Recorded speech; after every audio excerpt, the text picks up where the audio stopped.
कुठे आलो आपण? कुठे आलो आपण? अक्कलकोटमध्ये आलो. Hello everyone, good morning. मी अँड मी जा. आता कुठे जातोय आपण? बाप्पाला जे जे करायला. छोटंच पी आणि थोडंसंच प्यायचं. तर असं छान मस्त आम्ही एका हॉटेलमध्ये थांबलो आणि बऱ्यापैकी हॉटेल सगळे फुल आहेत नेहमीप्रमाणे. आम्हाला आत्तासुद्धा गर्दी मिळालेली आहे. हॅलो, तुम्ही सर्वांनी माझ्या कालच्या व्हिडिओला खूप भरभरून प्रेम दिलं, त्याबद्दल सर्वांचे खूप मनापासून आभार. तर वाढदिवस हा प्रत्येकाच्या आयुष्यात खूप खास असतो, पण माझ्यासाठी यंदाचा वाढदिवस अजूनच खास ठरला होता, कारण दिवसाची सुरुवात स्वामींच्या दर्शनाने झाली होती आणि एक इच्छा होती की स्वामींच्या चरणी नतमस्तक व्हावं आणि त्यांचं दर्शन घेऊनच या दिवसाची सुरुवात करावी. आता यापेक्षा सुंदर वाढदिवसाची भेट माझ्यासाठी दुसरी कोणती असू शकत नाही. स्वामींचा आशीर्वाद कायम माझ्या आणि माझ्या कुटुंबावर राहो हीच मनापासून प्रार्थना केली. स्वामींच्या कृपेने मन अगदी प्रसन्न झालं होतं आणि हा दिवस आठवणीत राहील, आयुष्यभर आठवणीत राहील. आता सकाळी बस 5:45ला पोहोचली होती. काकड आरती तर भेटली नव्हती. म्हटलं चला स्वामींचं छान दर्शन घेऊयात. सकाळी छान फ्रेश झालो आणि स्वामींचं दर्शन घेण्यासाठी मठात आलो. माझ्यासोबत अन्वी सुद्धा खूप खुश होती, कारण माझ्यासोबत तिला सुद्धा स्वामींची गोडी खूप आहे. तुम्ही तर ब्लॉग मधून पाहतच असाल. खूप तिला स्वामींचं भक्ती करायला तिला खूप आवडते. म्हणजे जसं आहे ना, आपण जसं करतो ना, तर आपली मुलं आपलं अनुकरण करत असतात. तसंच तिचं झालं आहे. ती सुद्धा कधी एकदा स्वामींचं दर्शन घेते असं तिला झालं होतं. त्याच्यानंतर आम्ही बाहेर आलो, कारण आमची एंट्री चुकली होती. तर समोरच आम्हाला एक गजरेवाली आजी दिसल्या. तर अहोनी बर्थडे होता, त्याच्यामुळे गजरा घेतला. तर आम्ही दोघींनी सुद्धा गजरा घातला आणि स्वामींच्या दर्शनासाठी निघालो. तर इथे बघू शकता खूप सारी दुकानं होती. आता अतिक्रमण झाल्याने सगळी दुकानं उठवलेली आहेत आणि पूर्ण अगदी अक्कलकोट आहे ना, त्या बाजूला अगदी सुनं सुनं दिसते, कारण खूपच दुकानं होती. गाड्यांना वगैरे अजिबात जायला जागा नव्हती. तर तुम्ही मध्ये व्हिडिओ सुद्धा बघितला असाल की जी अतिक्रमण दुकानं होती ती सगळी काढून टाकलेली आहेत आणि खूप सारं असं सुनं सुनं दिसत होतं.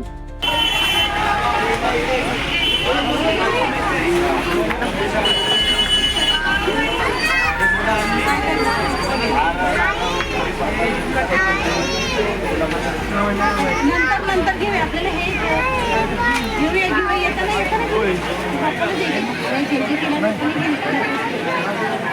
घेऊया.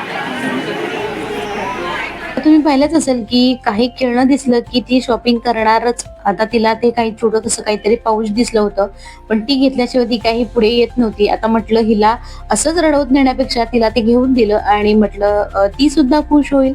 आणि चला आता माझ्यासोबत तुम्ही सुद्धा स्वामींचं दर्शन करूया. खूप छान वाटलं हे सगळं बघून. खूप छान अनुभव आहे त्या भूमीमध्ये, त्या जागेमध्ये पाऊल टाकल्यानं सुद्धा खूप एक पॉझिटिव्ह एनर्जी येते, खूप मनाला प्रसन्न वाटतं.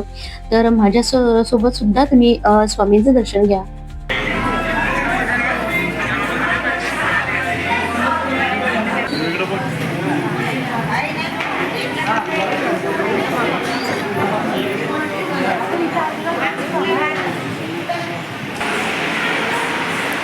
मला जाणवलेली एक गोष्ट मी तुमच्याशी शेअर करते. म्हणजे आपण जे प्रेमाने नारळ, फुलं घेऊन जातो, स्वामींना आवडतात म्हणून प्रसाद घेऊन जातो, तर ते स्वामींच्या पर्यंत पोचलंच जात नाही. म्हणजेच आमच्या समोर एक ताई होत्या, त्यांनी घरातून छान असे बेसनाचे लाडू बनवून आणले होते. तर त्यांनी तो डबा पुढे केला, तर तो डबा स्वामींच्या चरणापाशी सुद्धा गेला नाही. जसा डबा दिला होता तसा पुजाऱ्याने हातात घेतला आणि तो त्यांना रिटर्न केला. त्यांच्या मनाला सुद्धा थोड्याफार यातना झाल्या असतील की आपण एवढ्या लांबून स्वामींसाठी प्रसाद घेऊन आलो, नैवेद्य घेऊन आले, तर तो स्वामींच्या चरणापर्यंत सुद्धा पोहोचला नाही.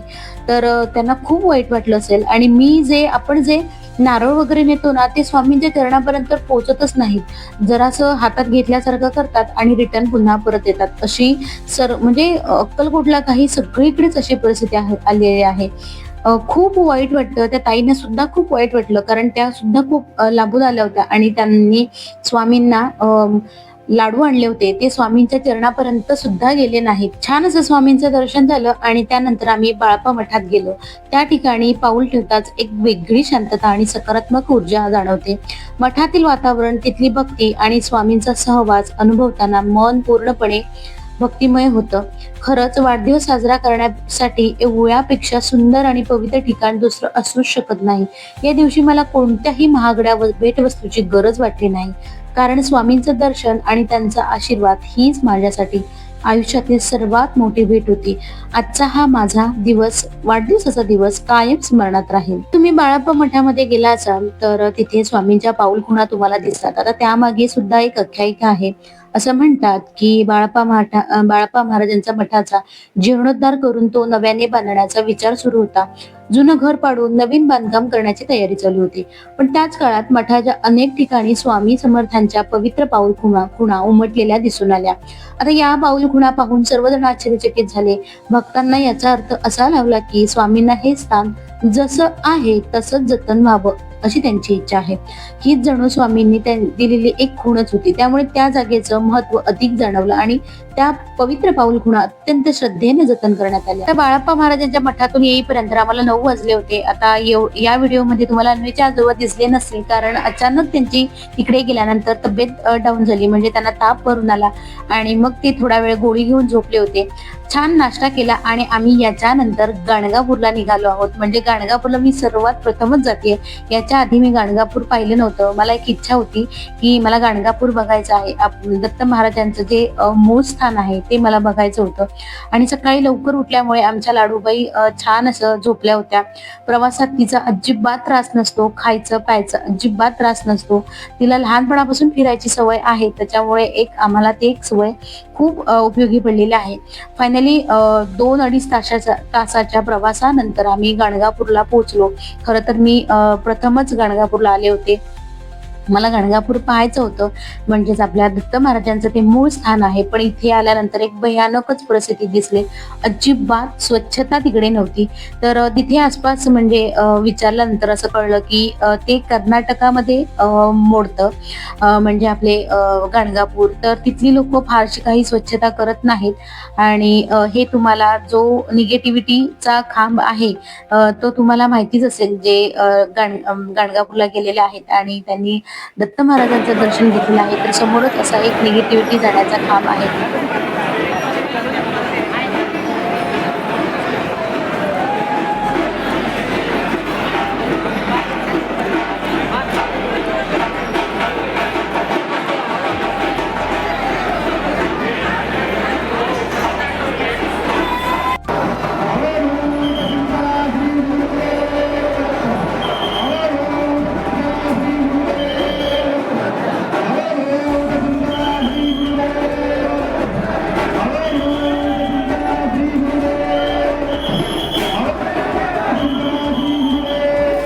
गाणगापूरला आम्ही 12 वाजता पोहोचलो आणि 12 ते 1 मध्ये जी दत्तगुरूंची आरती होते तर ती आम्हाला आरती मिळाली. आणि त्याच्यानंतर आरती झाल्यानंतर आम्ही त्रिवेणी संगमावर निघालो. तर त्रिवेणी संगमावर जाण्यासाठी आम्ही रिक्षा केली. तर हार्डली एक 10 मिनिटाचं अंतर असेल. तर आम्हाला रिक्षावाल्याने जवळजवळ 500 रुपये 500 रुपये सांगितले. तर जवळ 1-2 किलोमीटर सुद्धा नसेल, पण 500 रुपये आमच्याकडून घेतले. असं पर्यटन स्थळी लोकांना लुबाडलं जातं. त्याच्यानंतर इथे बघा, त्रिवेणी संगमावर म्हणजे अजिबात पाणी नव्हतं नदीमध्ये. एकदम खोलपर्यंत पाणी नव्हतं. थोडस पाणी शिल्लक राहिलं होतं, ते सुद्धा लोकांनी अगदी घाण करून टाकलं होतं. म्हणजे खूप वाईट परिस्थिती होती, कारण पाऊसच पडत नव्हता. आणि हा ब्लॉग तुमच्यापर्यंत थोडासा लेट येतोय, त्याच्यामुळे आता तुम्हाला इथे बघायला मिळते की पाणी अजिबात नव्हतं नदीमध्ये.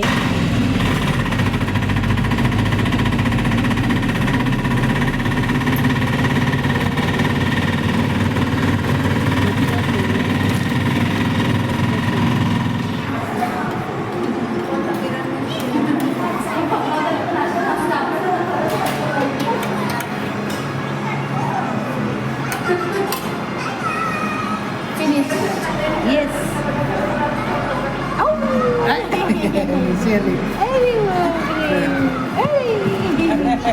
Mau. Michelle Michelle too.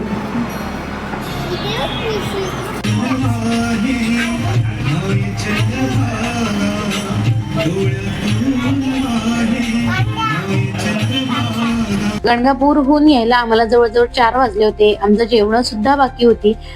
जेवलो, छान फ्रेश झालो, थोडा वेळ आराम केला आणि त्याच्यानंतर मला स्वामींच्या समाधी मठाकडे यायचं होतं, कारण गेल्या वेळेला काही फारसं दर्शन नीट झालं नाही. आणि आता मला संध्याकाळी स्वामींची आरती भेटणार होती, त्यामुळे आलो आम्ही. तर असं कळलं की स्वामींची आता आरती चालू होणार आहे, म्हणून आम्ही थोडा वेळ तिथेच बसलो.